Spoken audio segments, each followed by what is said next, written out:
appuyer cette émission, la RTVH chez vous. Nous faisons donc la propagande du nom de Jésus. Nous propageons la bonne nouvelle de Jésus-Christ. Pour ce, nous avons toujours l'habitude d'inviter différents pasteurs. Nous réfléchissons ou nous analysons autour d'un sujet. Alors ce matin, nous avons le réel plaisir de voir sur ce plateau les pasteurs, le prophète Olivier Omari de l'église communauté charismatique Zina. Je crois que vous avez déjà une question par rapport au nom, mais il est invité déjà en face de nous. Je m'en vais déjà lui dire bonjour. Bonjour, prophète, madame. vous allez bien? Nous allons très bien par la grâce de Dieu. Alors une curiosité, la communauté Zina. Zina, ça signifie quoi? Zina veut dire plénitude divine. Okay. D'abord cela, la vision que Dieu nous a donnée, c'était par rapport à cela, la plénitude divine. Mais il s'avère que Zina aussi était un humain. On va parler de 2 Chroniques 3, le verset 10. Okay. C'était un sacrificateur de Dieu, un homme qui a servi Dieu. Il était un souverain sacrificateur. Lorsque David était en train de restituer le sacerdoce, il y avait parmi eux un homme qui s'appelait Zina. Donc Zina veut simplement dire plénitude divine. Il faut quand même nous rappeler les passages bibliques. 2 Chroniques 3, le verset 10. 2 Chroniques 3, le verset 10. Donc, vous pouvez noter ou lire à la maison. Alors, le thème que nous avons choisi ce matin, l'unité au-delà de l'église locale est-elle possible? C'est une question que vous posez.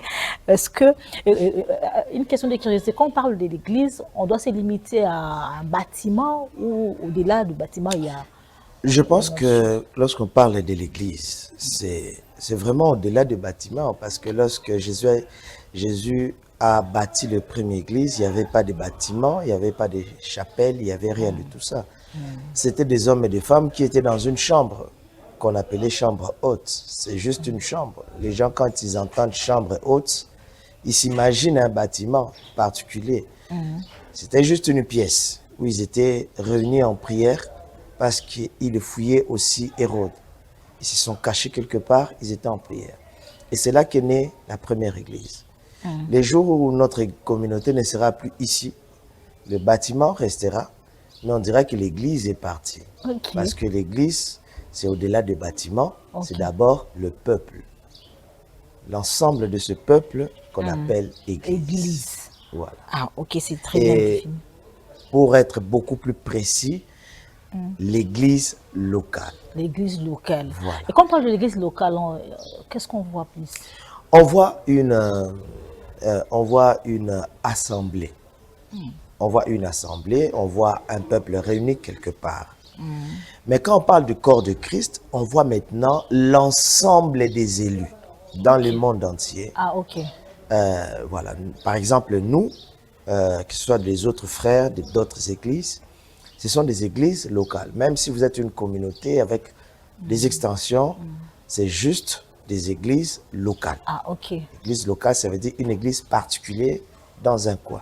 Okay. Mais l'ensemble de nous tous, Portugal, Brésil, c'est ce qu'on appelle l'église corps du Christ, qui est très, très vaste. Mais aujourd'hui, quand vous voyez des constructions par-ci, par-là, construction d'un temple, qu'est-ce que vous dites? C'est important? Je célèbre Dieu. De construire pour Je célèbre Dieu, c'est une bonne chose. Okay. Mais ce n'est pas la mission première de l'Église, mais c'est une très bonne chose parce que nous offrons au peuple un cadre. En fait, le bâtiment n'est pas l'Église. Le bâtiment n'est qu'un cadre. Jésus nous a dit, allez, faites de toutes les nations des disciples. Vous voyez? L'idée, c'est d'aller évangéliser. On peut se retrouver avec des gens en train d'évangéliser dans la rue. Maintenant, quand il faut faire des disciples, c'est là qu'il y a nécessité d'un cadre. Okay. Parce qu'on ne va pas faire des gens, des disciples dans la rue. Alors, on doit trouver un cadre où nous faisons de ces hommes des disciples. Ah, pour les encadrer. Les encadrer. Okay. C'est là maintenant, il y a nécessité d'un cadre. Et les cadres peuvent être construits de manière à donner aux gens un peu plus d'aisance, un bon cadre. Ce n'est pas mauvais, ce n'est pas un péché, mais ce n'est pas la mission. Même si les fidèles n'ont pas assez de moyens, il faut toujours insister. Bon, même si justement les pasteurs doivent travailler sur base. Bon, ça n'engage que moi, une concurrence. Nous, on a construit avec de marbre, de Vous l'autre savez, côté. madame, tout dépend de la motivation. Ok. Salomon a construit pour Dieu un temple qui est aujourd'hui parmi les 8 merveilles de la terre. Il a pavé avec de l'or. Il a construit avec de l'or, de marbre, avec des pierres précieuses. Il n'était en compétition avec personne. Il a juste voulu offrir à l'Éternel quelque chose de bien, qui le coûte. David, son père, aussi avait cette mentalité. Il a dit, je n'offrirai pas à l'Éternel quelque chose qui ne me coûte rien. Alors, il y a des gens qui se disent, je vais offrir à Dieu quelque chose de précieux. Je vais bâtir à Dieu quelque chose de très beau. C'est juste une offrande. Oui. Maintenant, ça dépend de l'état du cœur. Il y a des gens qui en font juste par compétition. Pour montrer aux autres que nous, on a fait mieux. Que nous avons des partenaires, Voilà, nous avons des fidèles, nous, on qui est ont mieux assez que de vous. moyens. Et là, Dieu n'est pas dedans. Dieu n'est pas dans la compétition, dans la rivalité. Ça sera. Dieu est dans un esprit ou dans un cœur bienveillant. Par exemple, moi, je construirai à l'Éternel quelque chose qui restera dans les âges. Ok. Ce n'est pas en compétition avec quelqu'un, c'est juste une prédisposition qui restera après ma vie terrestre. Ok. L'unité au-delà de l'église, l'unité au-delà de l'église locale est-elle possible? C'est une question. L'unité dans l'église locale, j'allais dire dans les églises locales, parmi les églises locales, possibilité, j'allais dire c'est difficile. Mais je pense que c'est beaucoup plus une obligation. C'est beaucoup plus une obligation qu'une nécessité, une pensée ou une question. Je pense que c'est beaucoup plus une obligation. Pourquoi? Parce que je me rappelle que Paul a dit à Timothée que soit un modèle. Vous voyez? Nous sommes censés donner un exemple. Ça, c'est la première des choses. Nous sommes censés donner un exemple, montrer aux autres comment est-ce que les choses doivent se faire. Jésus a dit, vous êtes la lumière du monde. La lumière n'est pas toujours dans le sens spirituel de briller et de brûler les sorciers. C'est aussi dans le sens de montrer les chemins. Si on est dans l'obscurité et que la lumière vient, on sait se voir là où il y a une chaise pour ne pas se cogner avec la table. C'est la lumière qui vous indique. C'est aussi dans ce sens-là que l'Église doit être est censée montrer les chemins. Vous voyez, au-delà de ça, c'est aussi une obligation par rapport au Seigneur. Il a dit, aimez-vous les uns les autres afin que le monde sache que vous êtes à moi. On ne reconnaît pas une personne qui appartient à Christ parce qu'il parle en langue. En langue. Non, c'est pas ça. Aujourd'hui, quand on parle en langue dans nos micros, nous pensons que c'est ça l'identité. Trop spirituel. Non, l'identité, c'est d'abord l'amour. Parce que Dieu n'a pas l'amour, Dieu est amour. Mais ce qui n'est pas facile, hein, pasteur. On doit reconnaître que ce n'est pas facile. Je peux vous dire une chose, aimer quelqu'un que tu vois tous les jours n'est pas facile. Parce que tu connais ses défauts, tu connais ses faiblesses. Il est plus facile d'aimer quelqu'un que tu ne connais pas. C'est pour ça que Jésus nous a justement donné, parce que les gens pensent que aimer, c'est un commandement facile. On disait que, quelqu'un me disait que aimer, Jésus a facilité la tâche aux gens parce qu'il a dit, je vous donne un commandement nouveau. Il a presque résumé le commandement de Moïse. Il a dit, au lieu de les parents et tout ça, il a juste dit, tu aimeras ton Dieu et tu aimeras ton prochain. Mais c'est beaucoup plus difficile. Donc, puisque vous avez parlé de l'obligation, quelle est l'image que vous avez de l'église locale? L'image que moi, personnellement, j'ai de l'église actuellement, je pense que c'est un peu l'espoir avec le mouvement qui vient de se faire ces derniers temps. Nous prions pour que cela s'intensifie, que cela devienne réel. C'est de l'espoir que nous avons, parce que nous avons vu dans notre nation des églises se déchirer, des injures. Pour nous, l'unité ne se fait que lorsque vous voyez les choses de la même manière, lorsque vous priez de la même manière. Et cela est difficile. J'allais dire presque impossible. la Bible est tellement vaste. Vous savez, madame, les musulmans sont divisés aussi. Il y a des sunnites, je ne connais pas tellement les noms, mais tous les musulmans, les arabes ne sont pas les mêmes. Ils ont des pères qui sont différents, ils ont des doctrines qui sont aussi un peu différentes entre eux. Mais ce n'est pas remarquable. Mais ce n'est pas remarquable, justement. Si vous allez aussi à l'interne de l'Église catholique, il y a des problèmes. Il y a des problèmes peut-être plus graves que chez nous. Ce n'est pas chez nous qu'on parle de l'affaire pédophilie. C'est dans le monde, sur Internet, où il y a des autorités spirituelles d'une confession religieuse qui abusent des petits-enfants. Vous voyez, c'est extrêmement grave. Très grave même. C'est très grave. Et ces petits-enfants ne sont pas des filles, ce sont des garçons. Vous voyez à quel point c'est atroce.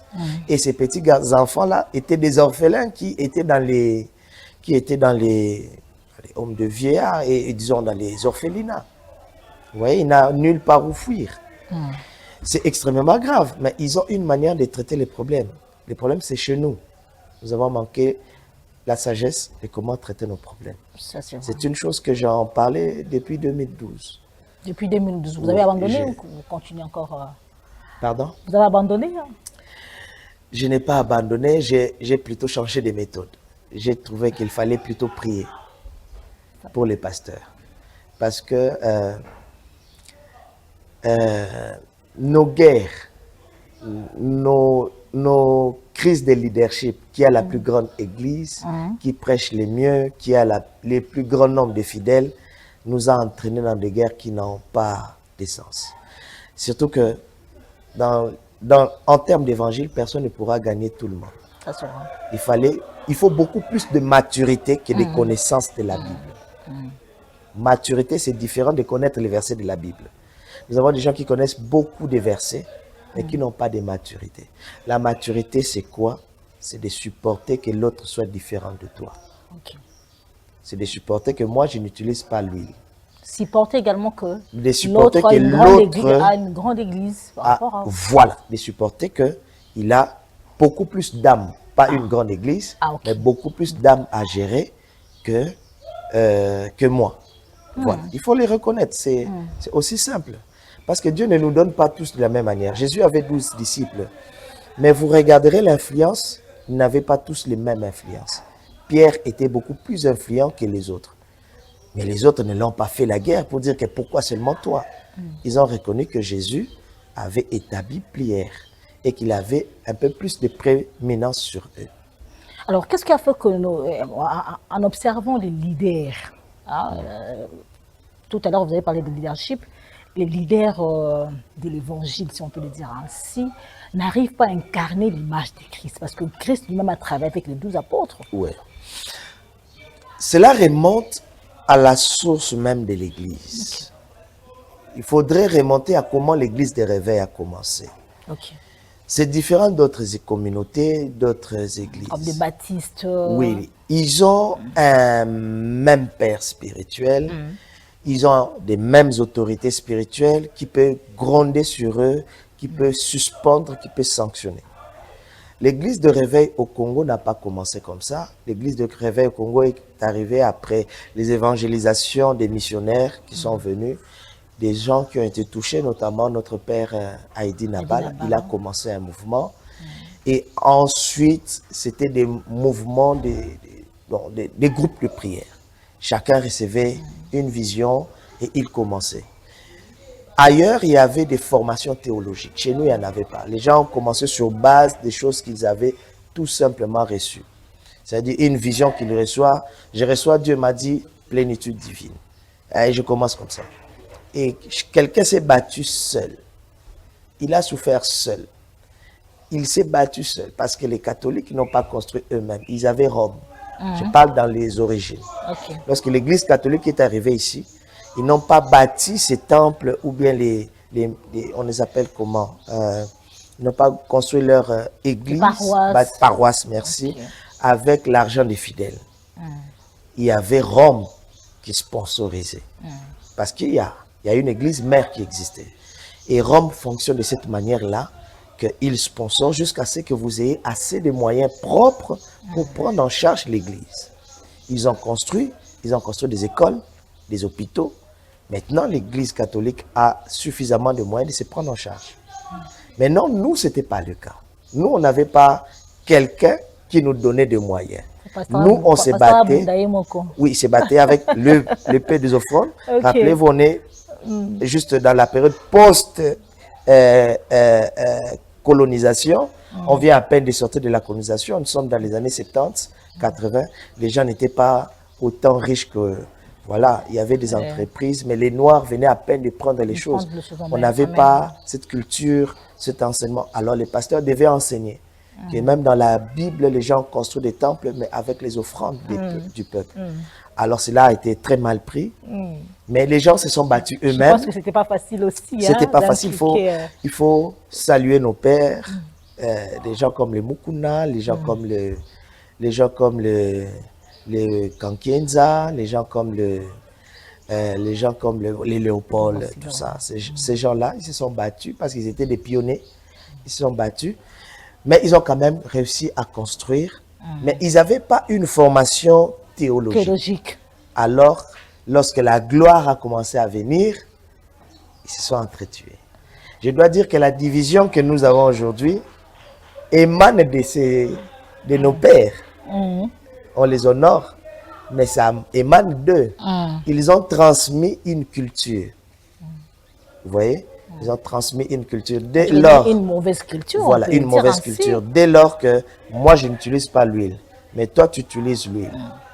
Au lieu de dire que nous sommes différents, directement, je te diabolise. Je dis que toi, tu es surtout dans des prédications, et on s'est attaqué. Vous répondez à l'autre, ça devient facile. Et lorsque l'autre se rend compte qu'il a été... on peut dire attaqué du haut d'une prêchoir, il a tendance à réagir, à utiliser les mêmes méthodes que tu as utilisées. Et sans le savoir, parmi le peuple, il y a des gens qui sont faibles d'esprit et qui ont pris les conflits des pasteurs et se sont attaqués. Voilà. Et maintenant, la guerre des leaders est descendue vers le peuple. Vous savez, dans nos églises, il y a des églises qui sont proches. Vous savez que les pasteurs ne se parlent pas. Parfois, même les fidèles aussi sont entrés dans ces histoires-là. Mais qu'est-ce que ça vous fait? C'est une honte. On voit tel pasteur. C'est vraiment une honte que tu prétends avoir le Saint-Esprit qui a dit aimez vos ennemis. Aimez-vous les uns les autres d'abord. Non, non. Les uns les autres, c'est encore suffisant. L'autre pasteur. Non, c'est encore bon. Jésus a dit aimez vos ennemis. Ouais. Bénissez ceux qui vous maudissent. Le pasteur a comme un ennemi, non? Voilà. Maintenant, j'imagine que l'autre pasteur n'est même pas encore arrivé au niveau d'ennemi. Il est peut-être adversaire. Ah, ok. Il n'est pas encore au niveau d'ennemi. Mais Jésus te dit déjà que l'ennemi, tu dois l'aimer. Mais toi, déjà un collègue, vous voyez, c'est une honte. Mais c'est une honte parce que vous n'avez pas une même église, pas de même fidèle, pas le même bâtiment. En fait, justement, on n'a pas incarné un modèle dans la société. Okay. Permettez-moi de le citer. Wenge se déchire, les églises se déchirent. Vous voyez? Alors, il n'y a pas de modèle, il n'y a pas d'exemple. Il n'y a pas une exception dans la nation. Vous voyez? Hier, Dering était... Nous, on a grandi avec... pas avec Barcelone, nous, on a grandi avec Beckler et Dering. Aujourd'hui, Dering est divisé. On les appelle quoi? Comment je ne maîtrise pas. Bon, j'ai... Orange. Orange, oui. Et puis voilà. Vous voyez, Beckler aussi était... La Renaissance, je me trompe Renaissance, pas. voilà. La Renaissance, oui. Vous voyez? Il n'y a pas de modèle. Si vous allez dans le monde des musiciens, c'est encore plus pire. Musiciens profanes ou chrétiens. Nous divisons. Vous voyez, il suffit de 2-3 chansons, je quitte les leaders et aussi de la mauvaise manière. Maintenant, au moins, il fallait qu'il y ait l'exception, qu'on dise les Congolais ne sont pas unis, excepté les pasteurs. Il fallait que ce soit le cas, mais malheureusement, ce n'est pas le cas. Quand un pasteur a une opportunité, pour lui, c'est l'occasion de détruire les autres. C'est une honte de trouver que les pasteurs sont empoisonnés par d'autres pasteurs. C'est une honte. On devait avoir honte de prêcher l'amour. On devait avoir honte. Pourquoi l'Église doit être unie, pasteur? L'Église doit être unie pour des choses que j'étais en train d'épingler, mais je voudrais ajouter une chose. Allez-y, même en profondeur. L'Église doit être unie pour faciliter le salut des âmes. Okay. Parce que les fidèles nous regardent. Ils répliquent, ils répercutent ce que nous on fait dans leur famille avec les autres frères de l'Église. Vous voyez? Mais aussi, nous bloquons la porte aux païens. Quand déjà un païen peut voir comment les pasteurs se déchirent, la première phrase qu'il va se dire, na bango. Ce qui bango kuto. Vous voyez? Et nous ne facilitons pas la tâche aux gens pour qu'ils se répandent. Parce que ce qui convertit les gens, madame, ce n'est pas nos prédications. Ah bon? C'est l'esprit derrière. C'est notre propre prédisposition. Les gens ne deviennent pas ce qu'on dit. Les gens deviennent ce qu'on est nous-mêmes. C'est comme ça que quand un pasteur est conflictuel, vous allez voir que les fidèles aussi auront tendance à devenir conflictuels. Jésus avait dit, les paroles que je vous ai dites sont esprit et vie. Donc, je vous communique un esprit qui a la vie en parlant. Mais il y a des gens qui communiquent un esprit qui a la mort.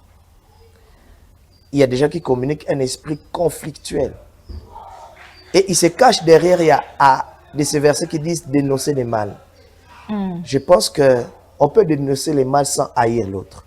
Et surtout que si vous avez les numéros de votre collègue, vous pouvez quand même simplement appeler. Beaucoup plus facile, mais je dois dire que la nation a manqué des exemples. Vaut mieux tard que jamais si les pères décident les aînés décident de s'unir et se mettre ensemble. C'est une très bonne chose. Mais c'est fragile par rapport à notre propre caractère. Oui, nous les pasteurs, c'est beaucoup plus fragile. Nous n'avons pas assez d'humilité, de tolérance et de maturité. De supporter que l'autre soit différent, d'accepter que l'autre fonctionne pas comme moi. Okay. Il faudrait supporter. Que Moïse, tu peux séparer les eaux avec un bâton. Mais tu dois supporter que Élie le fasse avec un manteau. Ah bon? C'est la même chose. Pasteur, vous pouvez revenir Moïse a séparé les eaux, mais il a utilisé un bâton. Un bâton. Mais Élie n'a pas utilisé un bâton.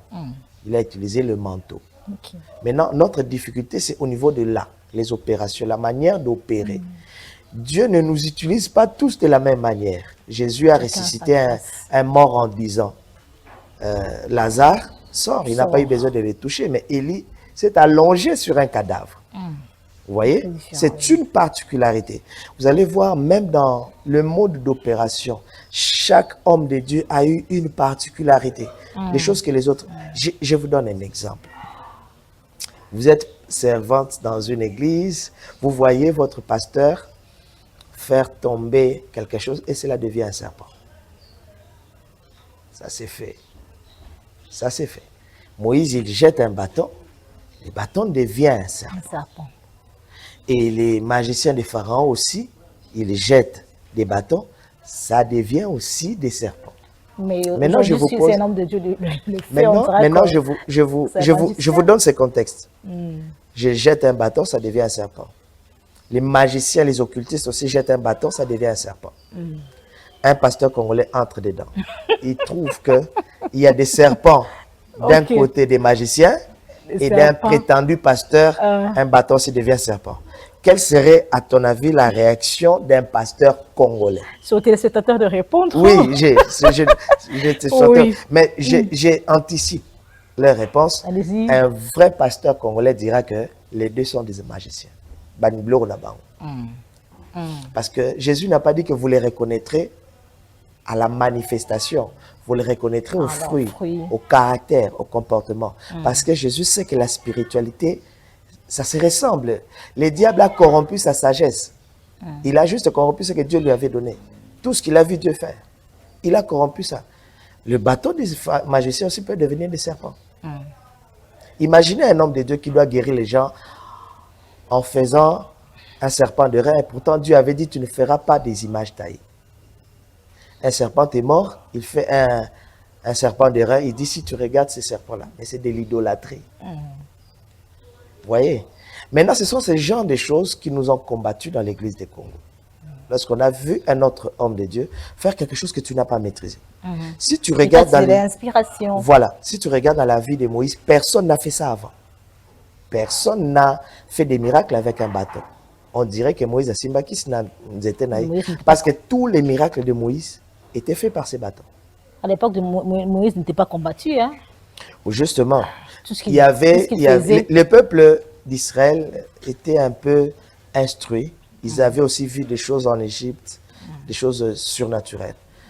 Malheureusement, dans notre époque, on a trop de connaisseurs des choses de Dieu, même des gens qui ne connaissent pas, qui ne doivent pas dire. Et des choses dans les choses de Dieu, quand tu ne connais pas, faut se taire. Il faut se taire. Ou encore chercher à comprendre. Vous imaginez? Approcher également. Je vous donne un exemple. Vous venez, vous trouvez le Seigneur qui doit guérir quelqu'un, mais il crache sur lui. Vous voyez, on a un programme ici à l'église qui s'appelle Ephata. Mais Ephata, c'est fait comment? Ephata. Oui. Jésus a guéri quelqu'un, il a pris sa salive.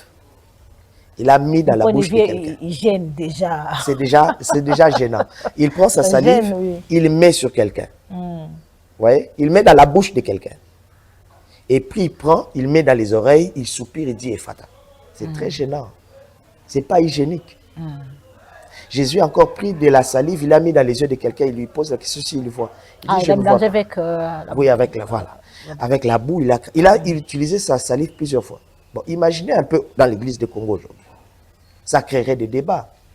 Parce que si je parle de Moïse, on dirait que c'est l'Ancien Testament. En fait, ce qui nous a divisés, ce n'est pas seulement les doctrines. C'est beaucoup plus dans les domaines de l'opération. Pourquoi lui, il opère de cette manière? À l'époque, on avait un homme de Dieu, un de nos pères, qui prenait des vestes et qui jetait sur les gens. L'évêque Albert Nkenza. Okay. Ouais. Quand il a commencé ce mouvement, il était attaqué. Vous voyez? Il y avait un homme de Dieu qui a commencé à parler de la prospérité. Il s'appelle Coutuno. Il a aussi été attaqué parce que ceux qui prêchaient, avant, ils prêchaient Nzambe Malam. Plus la sainteté, la repentance et tout. Voilà, ils prêchaient ça.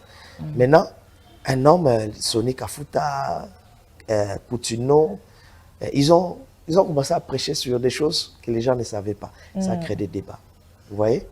Donc, toutes les fois que Dieu opère quelque chose, avant de donner un point de vue, il faut d'abord être tranquille.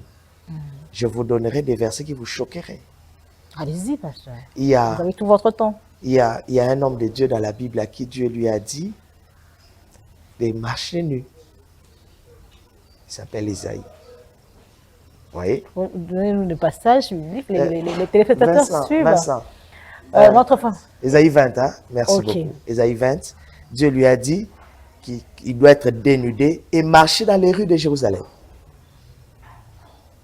Ouais.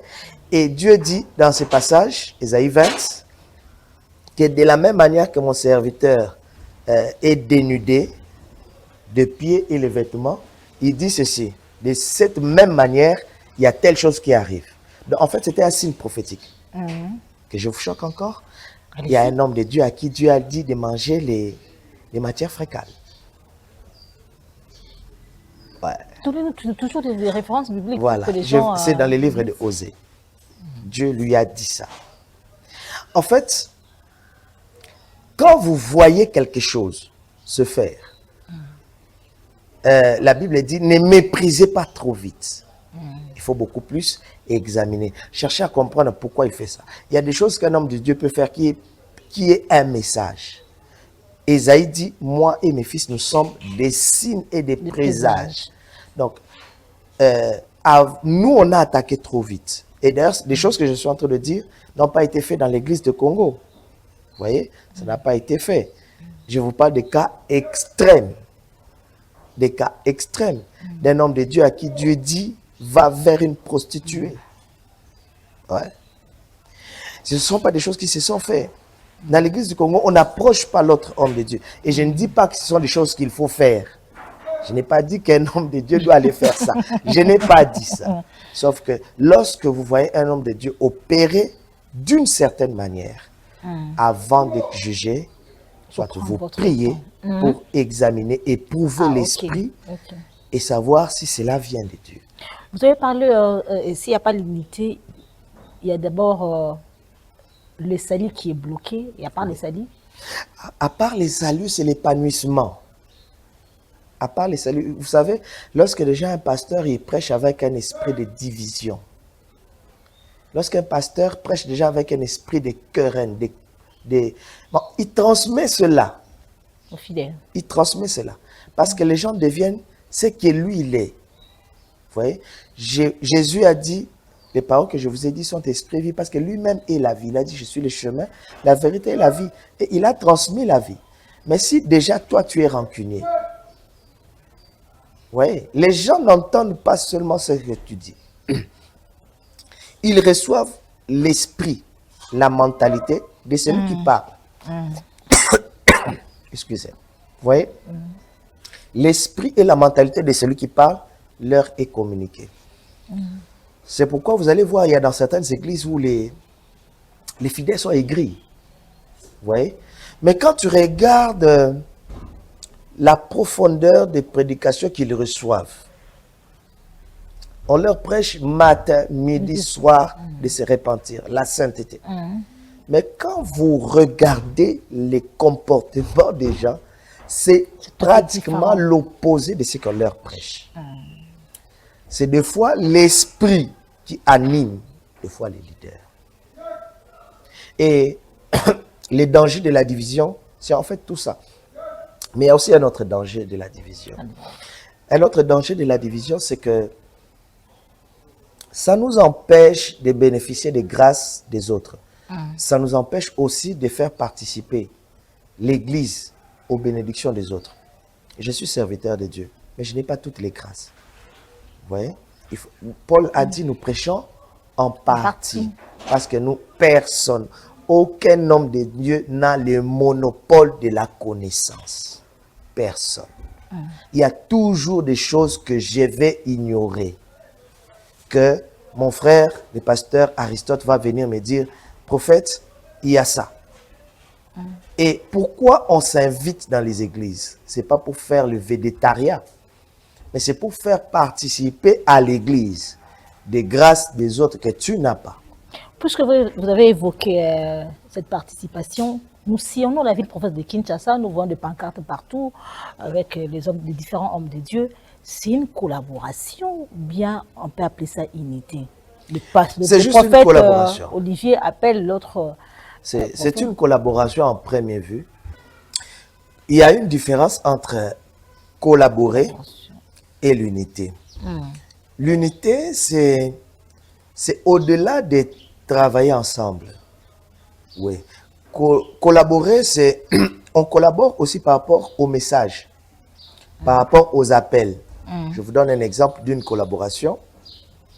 Je suis en train de parler sur l'enlèvement de l'église. Ce n'est qu'un exemple. Mais il y a un pasteur qui parle bien sur la délivrance, je ne l'inviterai pas. Vous voyez? Je collabore avec quelqu'un par rapport à un domaine où il est très fort. Vous voyez? Je sais que ces messages ici, tel pasteur, excusez, tel pasteur est mieux dedans. Quand je reçois les messages et que je dois faire participer quelqu'un, au-delà de l'instruction de Dieu, je peux aussi utiliser un cerveau, ce n'est pas mauvais. Que je sais que, tel pasteur, si je l'associe à ce thème, il peut être une bénédiction pour lui parce qu'il est fort dans ce domaine. Ça, c'est une collaboration. On collabore aussi par instruction de Dieu. Il y a des fois, tu as un message et Dieu vient, il t'inspire. Tu vois vraiment que je dois collaborer, associer tel homme de Dieu. Même si vous n'avez pas une bonne relation. Maintenant, là, ça dépend de l'humilité de l'homme qui sait que, bon, telle personne dont on me demande d'associer, il peut être moins âgé que moi dans le ministère. Mais Dieu me l'a inspiré, je l'associe. Ou encore, il est supérieur, ou encore, il y a plusieurs raisons. Mais Dieu peut t'inspirer, tout comme toi-même, tu peux te dire, ce n'est pas mauvais, Dieu nous a donné un cerveau. On peut réfléchir, dire que, bon, dans ce message, je pense associer tel homme de Dieu. Ça, c'est une collaboration. Mais l'unité, c'est au-delà de ça. C'est le respect que j'ai envers l'autre. Je le reconnais étant le nôtre. Vous voyez? Je peux ne pas approuver ce qu'il est en train de faire. Je peux ne pas approuver. Mais je le respecte. Je respecte ce qu'il fait. Moi, je connais des églises où les femmes doivent avoir des foulards sur la tête. Comme chez nous, à la sieste. Voilà. Donc, si je dois aller prêcher dans cette église-là et que j'emmène une sœur, Bien, vous êtes accompagné de votre femme. voilà, mon épouse, Élodie, si je ne dis pas ça, je Bonjour à vous, maman Élodie. Maman Élodie Omar, je te salue. Si je l'emmène, je dois prendre des dispositions. Elle doit avoir un foulard. Je respecte la doctrine de l'autre. Oui. Ouais, c'est justement ça. L'unité, c'est respecter l'autre, c'est de considérer l'autre. Si j'ai des choses à le reprocher, je le fais au téléphone, je peux l'appeler, je peux aller chez lui. Pas sur TikTok, pas sur Facebook. Pas sur TikTok, ça. Vous lancez une vidéo en répondant à l'autre. Ce n'est pas l'endroit. D'ailleurs, les divisions, madame, ça ne date pas d'aujourd'hui, ni de nos pères, comme je l'ai dit tout à l'heure. Ça date des disciples de Jésus. Un jour, Jésus était en train de marcher, il arrive quelque part. Il dit, pose les questions à ses disciples, il dit, de quoi discutiez-vous en chemin? Et on lui répond, on est en train de débattre qui était le plus grand entre nous. Vous voyez? Les débats de qui est plus grand, oui. Ça ne date pas d'aujourd'hui. C'était un vrai débat. Il s'est discuté au point que le maître qui était devant a entendu que là-bas, il y a un débat. Qui était le plus aimé de Jésus? Qui était le plus grand? C'est là que Jésus a enseigné que le plus grand, c'est celui qui est serviteur des autres. Il a profité pour enseigner l'humilité. Donc, les divisions, ça aura. C'est comme ça que tu verras dans la Bible, Paul était avec Silas, Paul était avec Bar, il n'était pas avec les autres. Mais tu vois, Pierre était beaucoup plus avec Jean. Oui, Pierre et Jean. Mais tu vois rarement dans les Écritures, presque pas, Pierre et Paul en train de travailler ensemble. Oui, il n'y en a presque pas. Sauf si quelqu'un pourrait me le montrer. Mais je n'ai pas vu dans la Bible Pierre et Paul ensemble en train de travailler ensemble. Vous voyez? C'est très difficile. Mais j'ai vu Pierre et Jean, j'ai vu Paul et Silas avec Barnabas. Vous voyez? Chacun avait des personnes qui étaient propres à son message, qui lui facilitaient la tâche. C'est ça la différence qu'il y a entre collaboration et unité. Voilà. Puisque vous avez dit que c'est pas facile, je vais paraphraser sur votre idée, ce n'est pas facile, mais c'est possible. Ouais, c'est possible. C'est possible d'être si nous mettons nos cœurs ensemble. C'est possible si nous accomplissons les commandements que Jésus nous a dit. Aimer, ça devient possible. Mettre en pratique. Oui, ça devient possible de supporter qu'un autre pasteur vienne sur ton avenue. De supporter ça. De supporter et de parler ensemble avec le pasteur que bon, nous sommes là. Parce que on peut te laisser toute l'avenue, tu ne gagneras pas tous les âmes. Je peux beau prêcher, je ne gagnerai jamais tous les âmes. Il y a des gens qui seront toujours pas contents de la manière dont moi je prêche et du message que je prêche. Il y a des gens qui sont très à l'aise là où on prêche sur l'adoration, sur... Nous autres ici, il y a trop d'MPV. Vous voyez? Et quelqu'un ne sera pas toujours... qui veut tout simplement dire molimo, c'est ça? Oui, molimo, ça veut juste dire ça. C'est juste une manière de dire ça. Donc, chacun n'accepte, tout le monde n'acceptera pas. Il faut maintenant accepter que l'autre aussi vienne. Et que vous parliez entre vous pour trouver, par exemple, un terrain d'entente. Moi, je prie mardi et vendredi. Toi, prends alors mercredi ou jeudi, vous voyez, lundi, jeudi, vous voyez, ça nous facilite la tâche. Moi, je prie dimanche de telle heure à telle heure. Bon, moi, je prends de 6h, 7h à 9h. Toi, tu commences à 9h jusqu'à 12h. Ce sont des choses qui peuvent s'harmoniser, mais qui nous créent des problèmes inutiles. C'est vraiment de l'immaturité. Alors, pasteur, quelle est la vraie mission de l'Église dans une nation? Waouh, c'est une question très intéressante. Jésus, je répondrai par rapport à ce que Jésus a dit. Jésus avait dit vous êtes la lumière du monde. 2, vous êtes les sels de la terre. Nous ne sommes pas les sels du ciel, mais de la terre. Nous ne sommes pas la lumière du ciel, parce que là-bas, il y a la lumière de Dieu déjà tout-puissant. Nous sommes la lumière du monde. Ce sont les deux missions que Dieu nous a données par rapport à une nation. Le sel, ça donne du goût, ça empêche aussi un aliment de pourrir. Vous voyez, si vous mettez du sel dans un poisson, il est conservé. L'Église est là, ça c'est de guider la nation sur le plan spirituel, de montrer le chemin. Vous voyez, le chemin du salut. Lorsque quelqu'un est sauvé, il reçoit Jésus, il est sauvé. En principe, il devait directement être enlevé et aller au ciel. Mais là où Dieu choisit de l'abriter en attendant l'enlèvement, ces lieux-là s'appellent l'Église. Okay. L'Église, c'est un peu comme l'arche de Noé.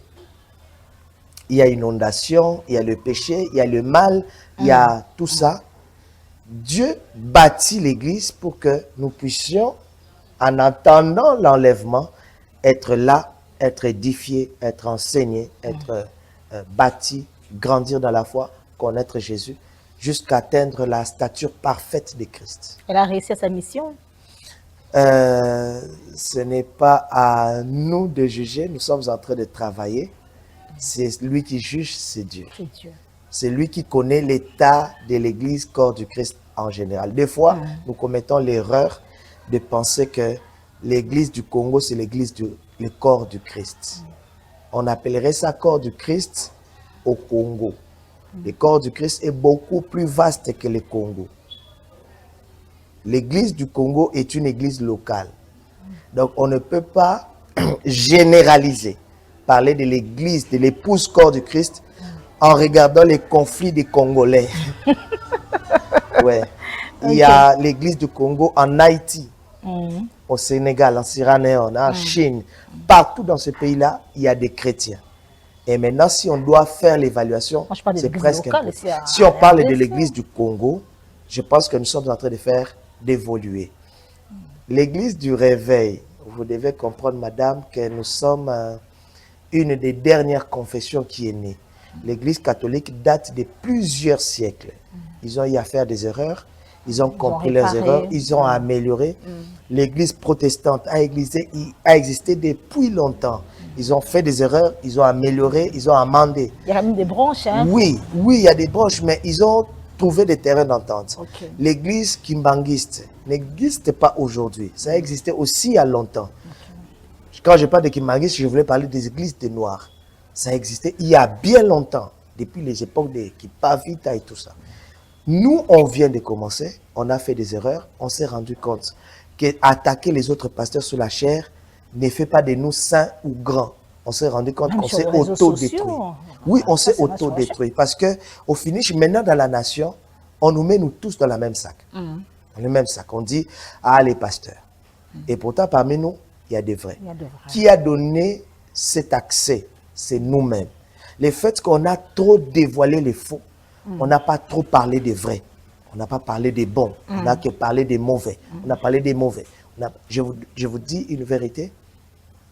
S'il y a un prêtre ici, un pasteur ici, et qu'on doit crédibiliser quelqu'un, vous voyez? Là, je ne réponds pas, en tout cas, je laisse voilà. la réponse. Et même si toi, tu es chrétienne, et on te dit que tu dois donner de l'argent, tu vas revenir à un prêtre ou un pasteur. Ça, tu auras tendance... Là, j'ai déjà donné oui, je dis, vous êtes journaliste, vous ne répondez pas, mais les chrétiens le savent. Ils savent que ils pourraient avoir plus de facilité de faire confiance. Pourquoi? Parce qu'ils ont préservé leur identité, leur image. Ça, c'est vrai. Vous êtes de quel côté? RC, de là, je vois le vec Kijima Mampia, ou bien de l'autre côté, je vois Dodo Kamba. Je vais vous situer? Le prophète Dodo Kamba n'est plus président des églises de réveil.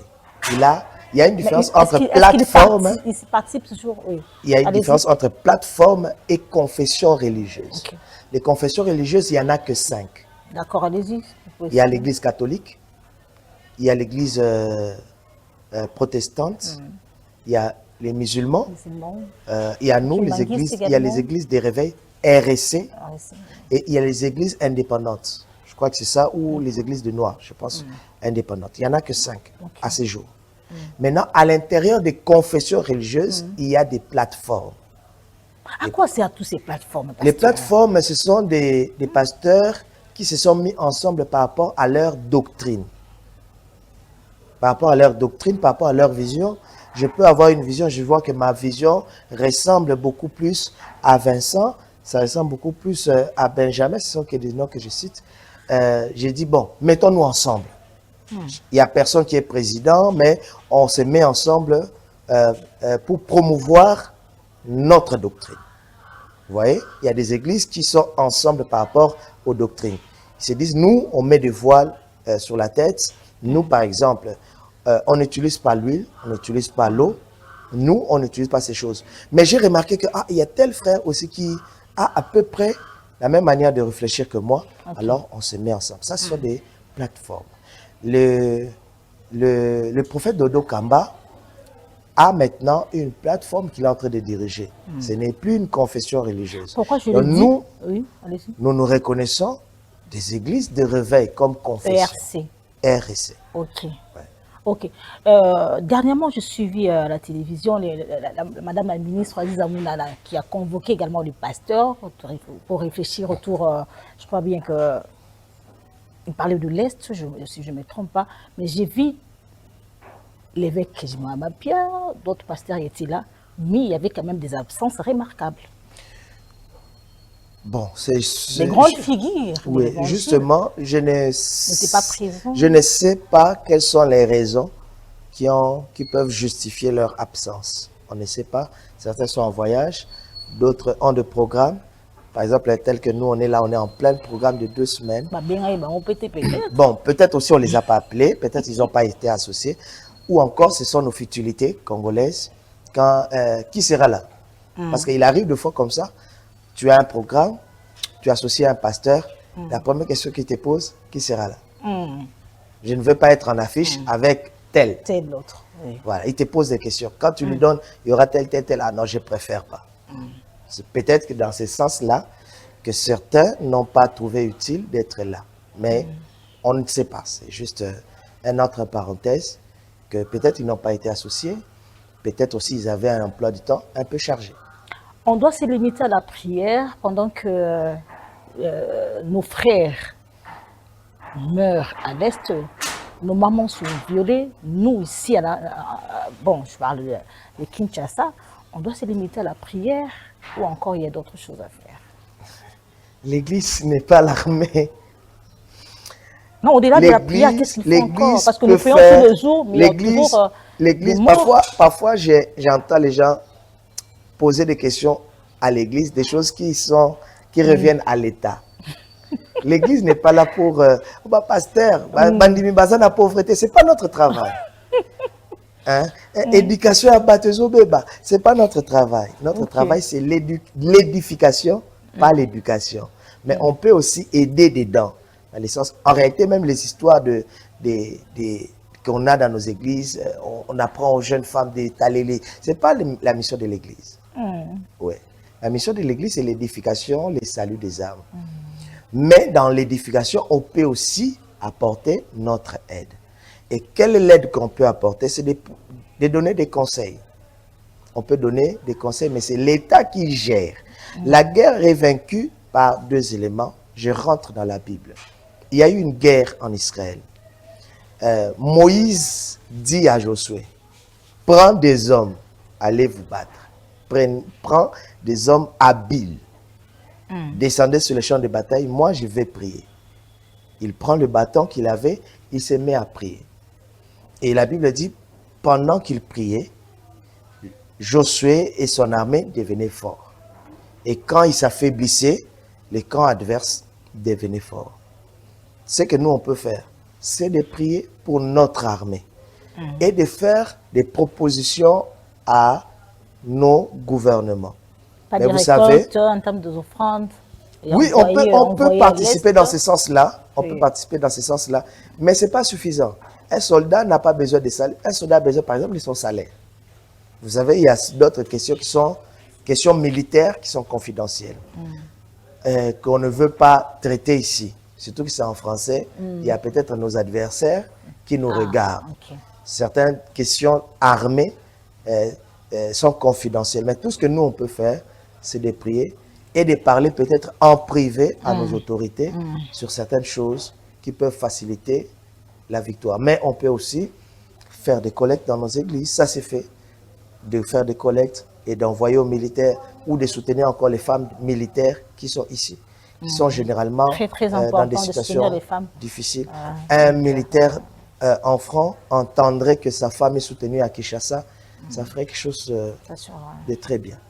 Parce que qu'est-ce que ça vous fait quand on dit il y a une prolifération des églises, plus les églises, les comme ébélé, ma BP comme ébélé. Les gens. Ça me fait de la joie. Ça me fait de la joie. Ça annonce que Jésus vraiment est en train de revenir et ce qu'il a dit est vrai. Amen. Jésus avait dit ceci.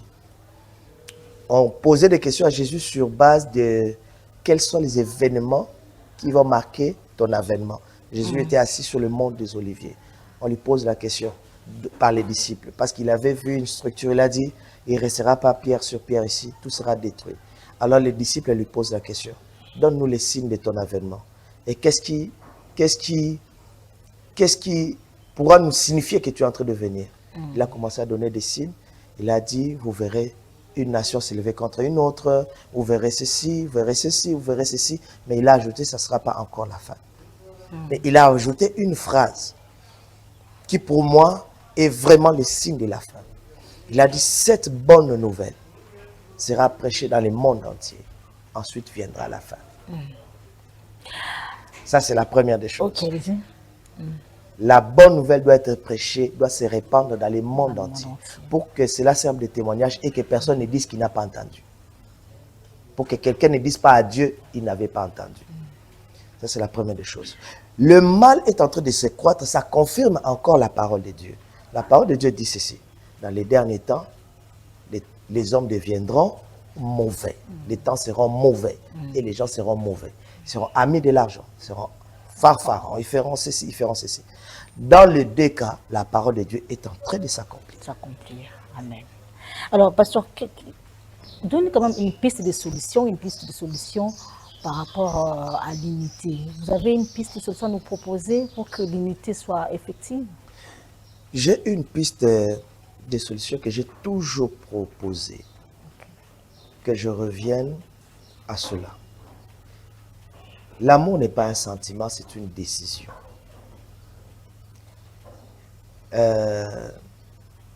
Il faut décider de respecter les autres. Si ça ne t'arrange pas, tu te méfies. Décider de respecter les autres. Décider que les autres peuvent faire des choses que je ne comprends pas. De toute façon, l'Église ne m'appartient pas. Il y a quelqu'un qui va défendre l'Église. C'est Christ. Si Christ constate que Pasteur Aristote devient un danger, par exemple, pour son Église, c'est à lui de l'enlever. Ce n'est pas à moi. Vous devez savoir que les vrais et le blé grandiront ensemble, que vous ne le vouliez pas, jusqu'à la fin des temps. Et les deux se ressemblent. Il faut qu'il y ait des mauvais. Parce que ça confirme la parole de Dieu. Le vrai et le blé, ça doit être ensemble. Moi, mon travail, c'est de me concentrer sur ce que Dieu m'a donné. Je fais ce que Dieu m'a donné. Je respecte l'autre. Je respecte ce que l'autre fait. Ça ne veut pas dire que je suis d'accord. Je peux voir quelque chose dont je ne suis pas d'accord. Mais bon, Etali Bango. Je vous mettre à prier. Je peux prier pour les âmes. Que Seigneur, si telle chose est dans ta volonté, gloire à Dieu. Si ce n'est pas dans ta volonté, sauve les âmes. Et si c'est quelqu'un que je connais, je peux l'approcher. Je peux le conseiller. Je peux lui dire, mon frère, mais éclaire-moi un peu ce que tu es en train de faire. Qu'est-ce qui se passe? Les apôtres ont fait ça. Une deuxième piste de solution. Il est important qu'on ait des pères spirituels. Il est important qu'on soit instruit. Il est important que lorsque ton enfant... Au-delà de l'appel, il faut aussi... L'instruction. Okay. C'est très important. L'instruction, là dont on est en train de parler, ce n'est pas sur le plan théologique seulement. Il faut aller à l'école. C'est très important. Ça nous aide à réfléchir. Moi qui vous parle, je suis fils d'un pasteur. Je suis fils d'un pasteur. J'ai été instruit à l'église. J'ai grandi à l'église. Vous voyez? Donc, mais mon père n'a pas dit que... Parce que moi, mon appel ne date pas de hier. Ça date dès ma naissance. On a prophétisé sur moi quand maman venait à l'église avec ma grossesse. Je suis né comme ça. Et j'ai commencé à prophétiser, j'avais 7 ans. Ouais. Mon père est encore vivant, l'évêque Georges Omar. Nous saluons. Alors, ma mère Pascaline, si je ne fais pas ça, ce ne sera pas équilibré.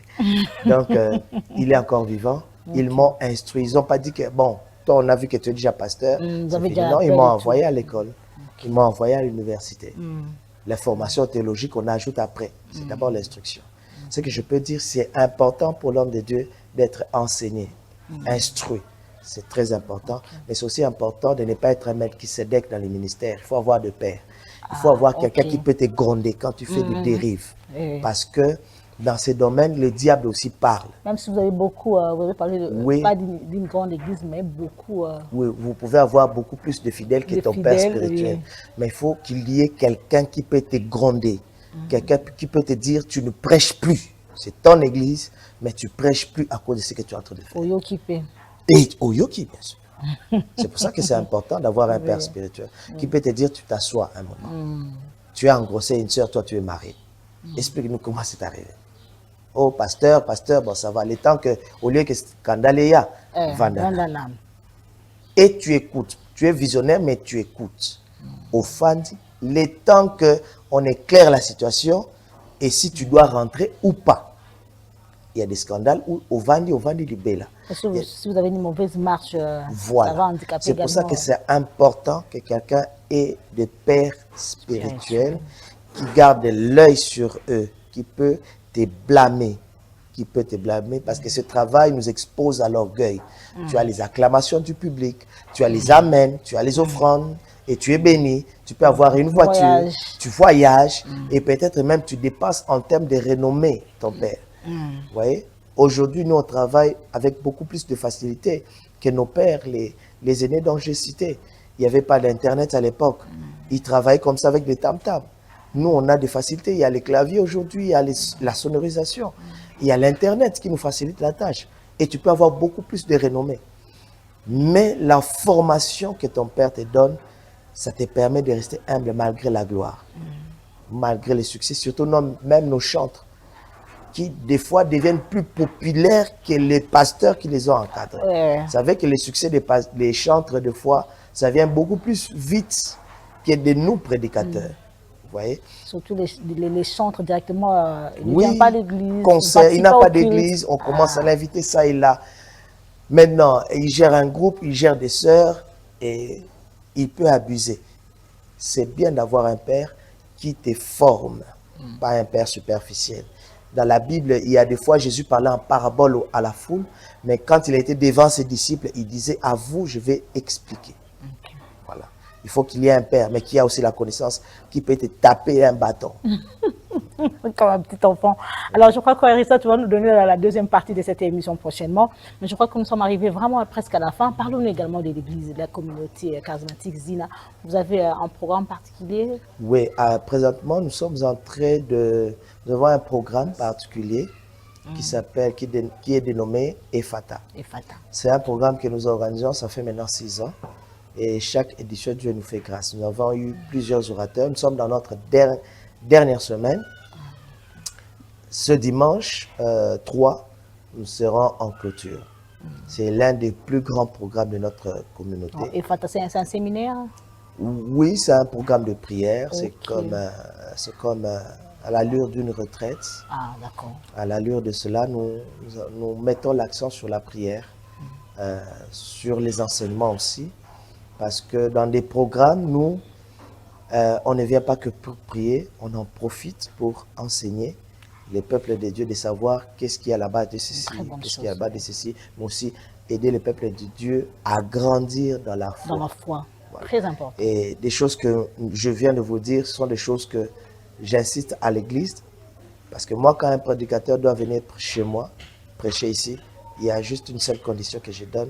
Tu n'attaques pas les autres prédicateurs sur ma chair. Ah, ok. On va te bloquer le micro. Ok.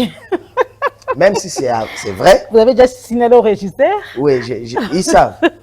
À l'exception de mon père spirituel à qui je n'ai pas de pouvoir. Ok. Lui, je n'ai pas d'instruction à lui donner, je les laisse opérer comme il veut. Ou bien si j'appelle Mais il quelqu'un le fait qui a pas des aussi. trempes. Il le fait pas. Non, non, il ne le fait pas. Généralement, c'est un homme très réservé. Parce Il que le fait quand... nous avons déjà les fruits. Oui, voilà.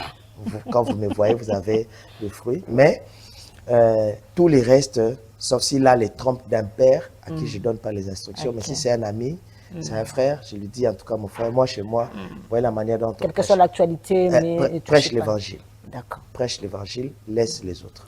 Donnez-nous l'adresse de l'église et aussi votre numéro de Nous contact. sommes sur l'avenue Bumba. C'est une nouvelle adresse pour nous. Nous sommes sur l'avenue Bumba au numéro 34.